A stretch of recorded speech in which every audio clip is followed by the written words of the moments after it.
Hi, I'm Trisha Gray from singlikeastar.com, and this is How to Learn to Breathe for Singing. In this lesson, we're going to talk about the concept of diaphragmatic breathing for singing. However, in most vocal techniques, breathing is greatly overemphasized. Breathing, while important, is only one of the many spokes of the wheel that creates good vocal technique. Good breathers are not necessarily good singers.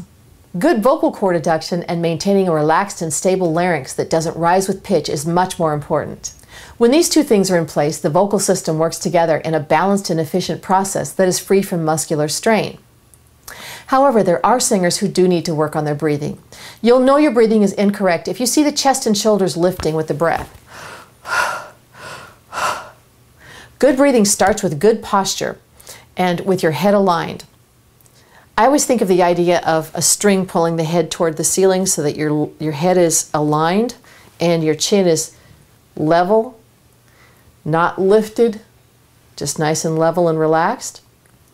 To work on your breathing, I use this exercise. You're going to pretend that you're breathing through a straw, like this. What this does is it enables us to breathe to the bottom of the lungs and allows us to expand our rib cage. We want the rib cage to expand for a diaphragmatic breath. So put your hands around your waist with your thumbs toward the back, circling your lowest rib, and say, breathing to the bottom of the lungs. You should feel an expansion on your lowest rib. Try it. Now, you don't want to breathe like this in live singing or in the studio. This is just to practice separately and to get you used to that feeling of a low diaphragmatic breath. So again, as you're breathing through that straw, the ribs are expanding like this. Now try this. You're going to do a hiss. And you're going to do that for 8 counts. Try it.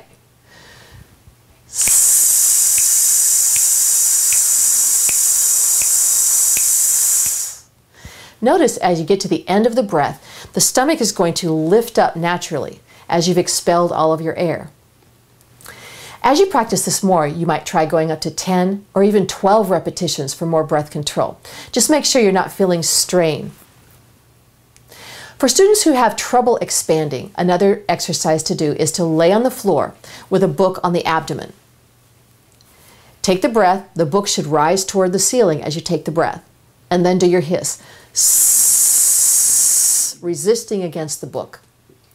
This addresses abdominal expansion only, but it may be useful to students such as dancers who have been trained to only lift up and in as part of dance training. We want to make sure that we're expanding all the way around. I like to think of the idea of a life jacket, one of those old-fashioned life jackets that you would put around your middle.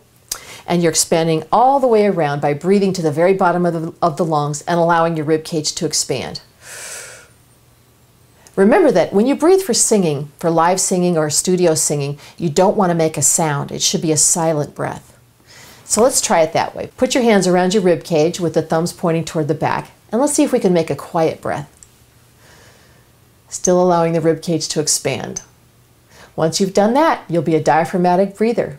I'm Trisha Gray from singlikeastar.com, and this has been How to Breathe for Singing. I'm Trisha Gray from Sing Like a Star Studios in Atlanta, Georgia. Please visit my website at www.singlikeastar.com, where you can take lessons via Skype, iChat, and speakerphone. And you can see more of my videos on YouTube/Trisha Gray, TRICIAGREY. You can sing like a star.